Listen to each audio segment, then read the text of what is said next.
The royal assembly was meant to be controlled, formal, and untouchable. Every chair had been placed, every name approved, every silence prepared.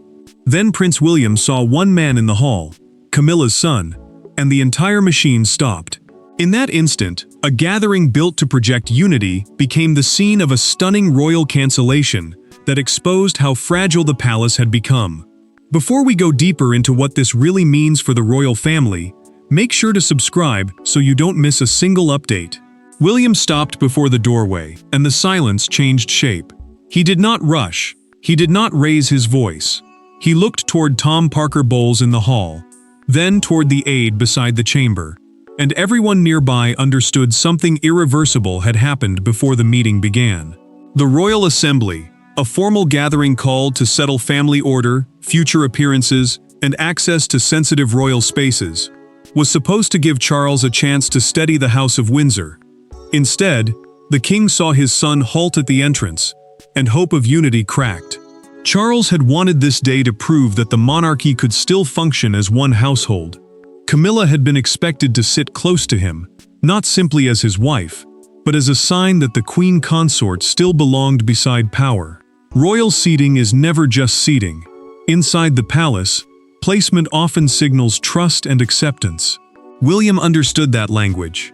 The prince had arrived tense but controlled, carrying the pressure of a future king who believed the boundary between duty and private family influence had become thin. Tom stood there long enough for damage to become clear. Camilla's son did not need to speak. His presence outside the meeting chamber said enough. William turned to the aide and asked who had cleared him to be there. The aide's hesitation became its own confession. Then the future king closed the folder in his hand and delivered the decision with terrifying calm. The assembly would not proceed while unauthorized family influence stood near the room. Camilla did not explode. She did not plead. She went still, and that stillness carried more shock than fury ever could. Charles watched her face tighten, then looked back at William, caught between the woman he loved and the heir who had challenged her reach. The cancellation was no longer administrative. It was personal, it was dynastic, and it left the palace facing a question no one could soften. But before the palace could understand why William acted so decisively, everyone first had to face the people standing at the center of the rupture. This was never only about a man standing in a corridor. It was about bloodlines, loyalty, fear, and the invisible line between the crown and everyone circling it. William saw more than Camilla's son in that hall. He saw a symbol. Charles saw a family crisis. Camilla saw humiliation. And Tom Parker Bowles, suddenly trapped inside the storm, became the name nobody could ignore. William had been carrying more than anger when he stopped the assembly. He had been carrying the weight of a future that now seemed to depend on discipline, distance, and control. The monarchy had begun leaning on him, not just as a son of the king, but as the man expected to protect its next chapter. Every decision around him had grown heavier. Every silence had started to feel like a test. And when the prince saw Tom near that protected space, it felt less like an accident and more like proof that the rules were bending in places they could not afford to bend. Charles knew the danger immediately, but knowing it did not make his choice easier. The king had spent years trying to hold together two worlds that never fully trusted each other. His heir's demand for order and Camilla's need for belonging. He wanted peace inside the family. He wanted his wife accepted without fresh wounds. Yet he also knew William had warned him before that private relatives could not drift near royal decision-making without consequence. That divide cut straight through him, because protecting Camilla now seemed to mean challenging the very son who would one day inherit the crown. Camilla felt the cancellation like a rejection stamped in public silence. She had fought too long to be seen as permanent, too long to stand beside Charles without feeling the old judgment return. Now her son's presence had turned the assembly into a crisis, and the queen consort understood how brutal the message looked. It was not only Tom being questioned, it was her influence, her circle, her reach. Her silence carried years of struggle, but William's restraint made the moment even colder. He did not appear reckless, he appeared certain. Tom became the question no one could escape. Who had allowed him so close to a gathering he was never meant to attend? Who had changed the guest understanding after final approval? A senior aide froze when William asked whether the list had been adjusted, and that frozen pause sent a sharper shock through the palace than any spoken confession. Charles stepped toward his son and asked him to reconsider, hoping one careful sentence could save the day from becoming a rupture. William refused without raising his voice, and that calm refusal made the first crack impossible to hide. Yet the refusal did not come from nowhere, because one earlier incident had already convinced William that the palace boundary had been crossed. Every royal crisis has a moment that looks small before it becomes historic. For William, that moment came weeks earlier, not in public, not before cameras, but at a private Windsor dinner, where a careless comment landed like a blade.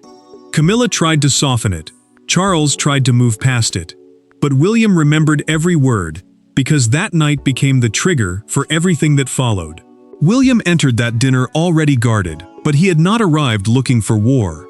The private Windsor dinner had been arranged to ease tension before the royal assembly. A royal assembly, meaning a formal gathering, where key family figures and senior advisors discuss matters tied to duty, appearances, and internal order. Charles believed the meal could calm the air. He wanted his son and Camilla to sit through one evening without suspicion poisoning every pause. The king needed proof that his household could still breathe as one family, before it tried to act as one institution. Camilla understood the pressure more deeply than anyone admitted. She had spent years learning that acceptance inside the palace could be given with one hand and questioned with the other. At the table, she tried to keep the mood gentle, guiding the conversation away from old wounds and towards safer ground. But Tom Parker Bowles shifted the room with one remark about family access to royal gatherings, and the words landed exactly where they should not have landed. William's expression hardened. Camilla noticed. Charles noticed. And Tom, suddenly aware of the silence, tried too late to soften what had already cut through the evening. Camilla moved quickly to redirect the conversation, but her discomfort made the damage worse. William saw the speed of her reaction and read it as something more than embarrassment. To him, it looked like recognition. It looked as if the subject had already been discussed somewhere else, away from him, away from proper channels, away from the firm boundaries he believed the crown required. Inside palace circles, that moment later earned a quiet name: the Windsor dinner remark.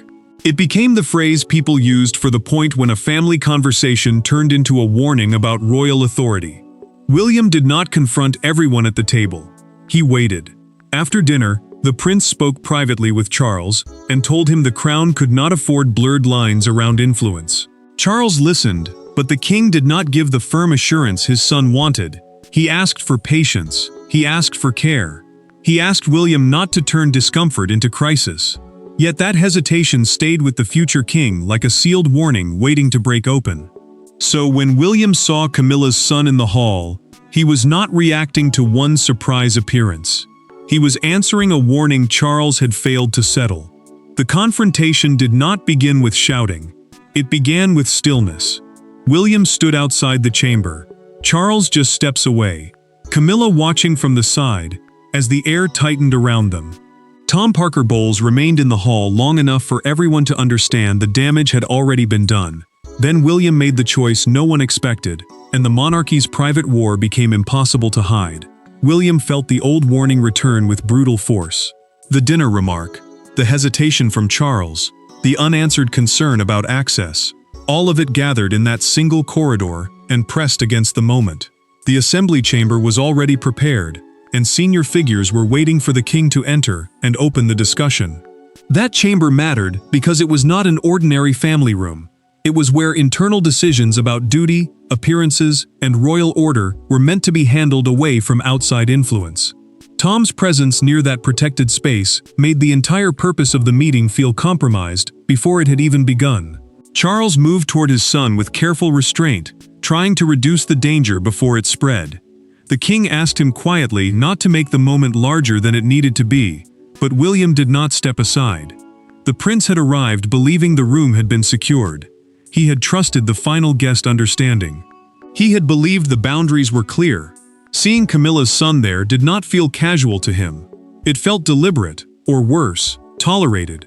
And to William, tolerated confusion around royal access was still a threat. Camilla watched the exchange with pain rising behind her silence. She looked directly at William, wounded by the meaning of his stare, and furious at the humiliation unfolding in front of those waiting nearby. Tom lowered his gaze, suddenly aware that he had become more than a son caught in the wrong place. He had become the spark in a crisis that had been waiting for air. Charles saw it too. He saw his wife wounded. He saw his heir unmoved. And he understood that love, loyalty, and authority were no longer standing on the same side. William asked one direct question, and it cut through every excuse. Who authorized him to be here? No one answered quickly enough. The silence did what words could not. It exposed panic. It exposed uncertainty. It exposed the possibility that someone had allowed the line to blur after final approval. Then the future king placed his hand on the meeting folder, closed it, and declared that the assembly was cancelled. Charles stood between wife and heir, trapped in the space William had just created. Camilla did not wince, but the blow had landed. Tom remained silent, and that silence made him impossible to defend. But the cancellation only mattered because William had something stronger than anger behind him. He had authority the palace could not easily dismiss. Power inside the monarchy rarely announces itself loudly. It moves through protocol, access, signatures, and the quiet approval of those who understand what can never be allowed. William's decision shocked the room, because it was not emotional rebellion. It was controlled authority. Charles could plead. Camilla could object. But the prince had drawn a line around the crown, and that line suddenly mattered more than comfort. William knew the force behind his refusal, and that certainty made the silence around him even heavier. He was not only the king's son in that corridor, he was the future king, the person expected to inherit the monarchy's next age, and protect it from every weakness left unresolved. That mattered, because access to sensitive royal discussions was never just about who stood near a door. It was about influence, pressure, and the danger of private family interests touching decisions meant to belong to the crown alone. If that line failed before the meeting even began, the assembly had already lost its purpose. Charles felt the blow after the declaration settled. The king sat alone for a moment, staring at the closed folder as if it had become a judgment written without ink. He had wanted calm.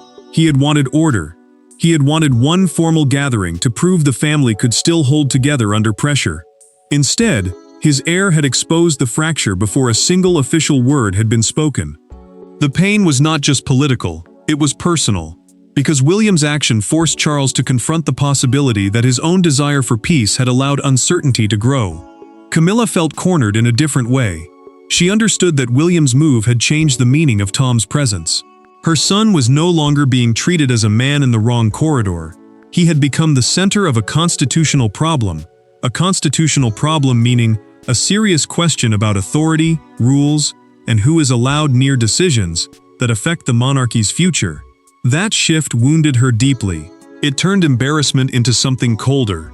It suggested her family's closeness to palace life could now be viewed as a risk. The review that followed sharpened the crisis. A private access list was checked, and Tom's name was not found among those cleared to remain near the assembly chamber. One aide admitted that a late instruction had created confusion, but William did not accept confusion as comfort. To him, confusion was the evidence. It proved the system could be bent quietly, politely, almost invisibly, until the wrong person stood outside the wrong door at the worst possible moment. Charles now faced the choice he had tried to avoid. He could protect Camilla from humiliation, or he could accept the harder standard William had placed before him.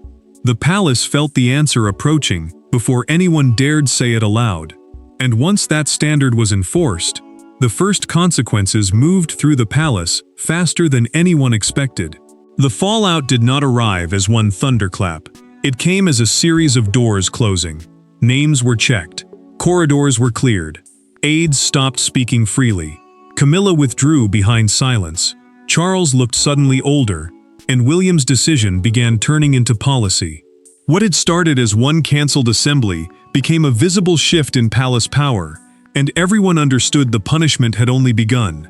William did not allow the shock to fade into confusion. He moved quickly, because delay had already become part of the problem. After the cancellation, staff were ordered to review who had access to royal gathering areas, private corridors, and pre-meeting holding rooms.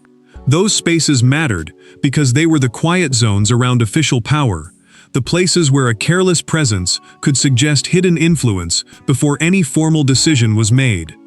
The prince wanted every name checked, every clearance confirmed, and every informal habit dragged into the open. Camilla felt the first consequence before anyone explained it to her.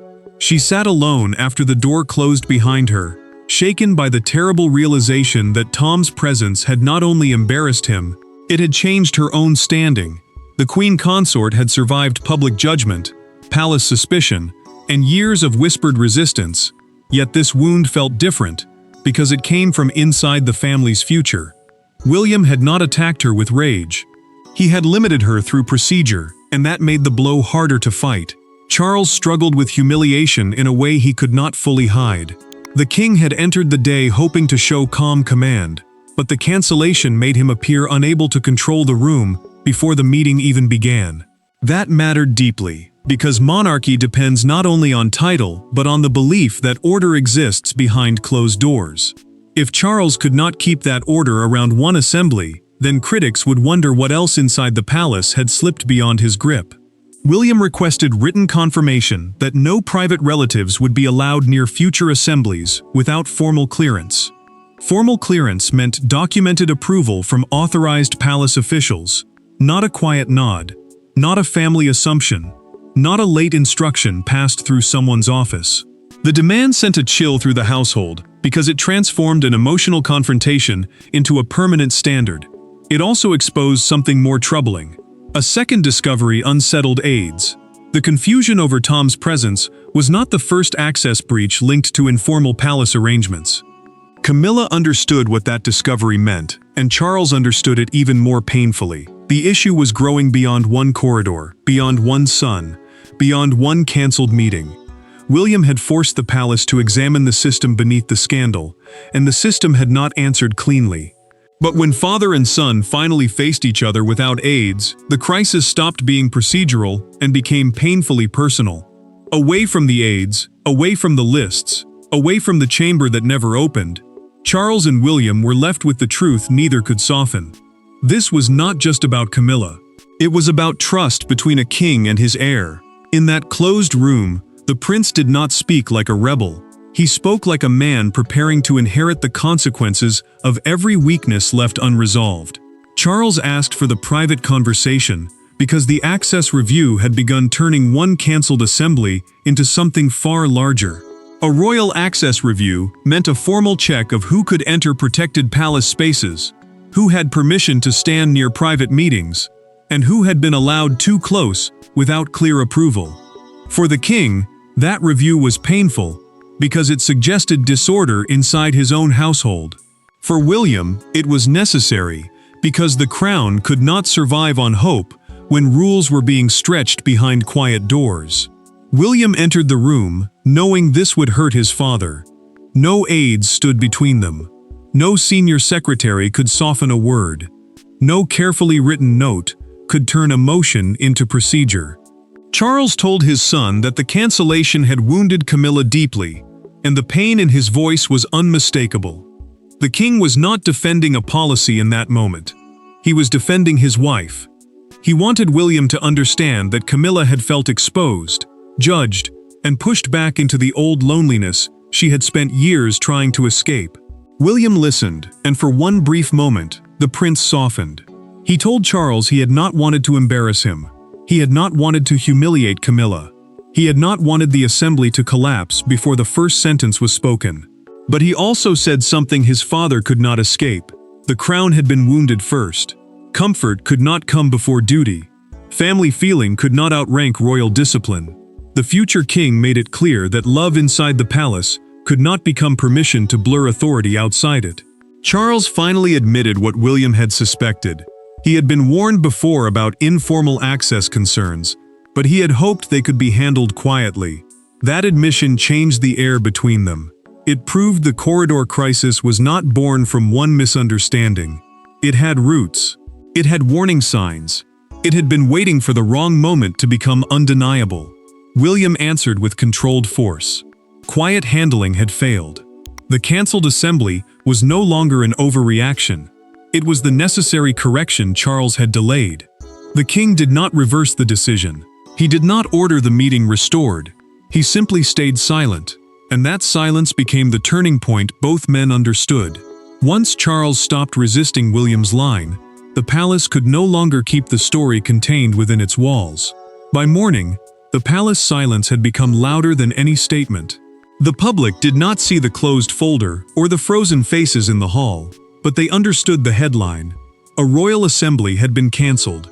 Camilla's son had been seen near the chamber. William had acted.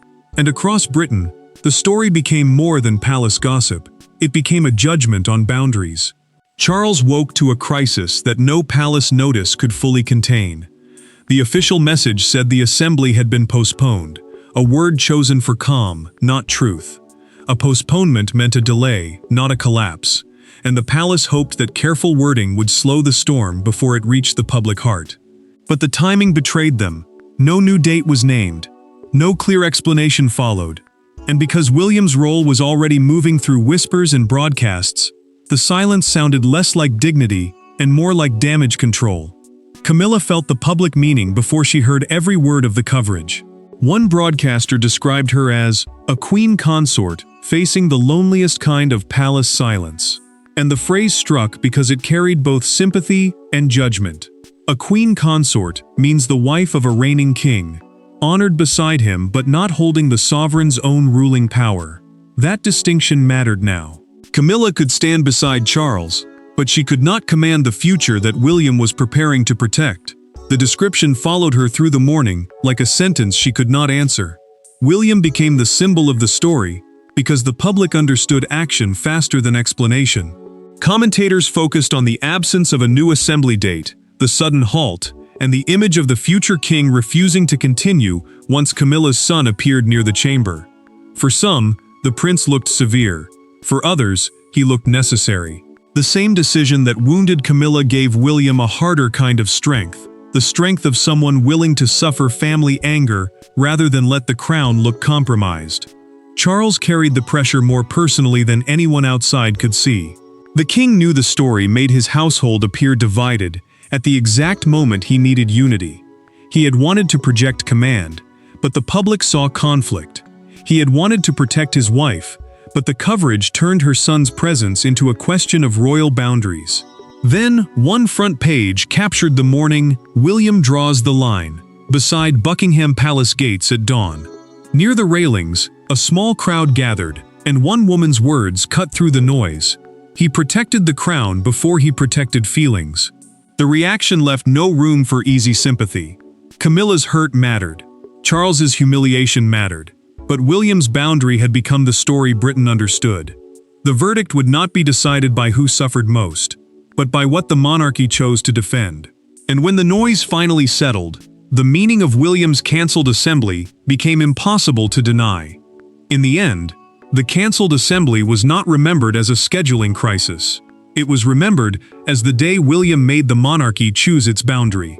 Camilla lost more than a moment of dignity. Charles lost the illusion that peace could be preserved by looking away, and William gained something heavier than victory: the burden of proving that the future crown would not bend where the present one had hesitated. William accepted the silence that followed, because the silence itself had become the verdict. The assembly remained cancelled, and no one inside the palace could pretend it was only a delay.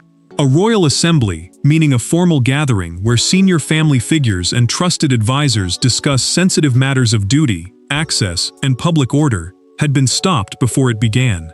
That mattered because the monarchy survives on the belief that private discipline exists behind public ceremony. If that discipline failed around one meeting, then the image of control could crack far beyond one corridor.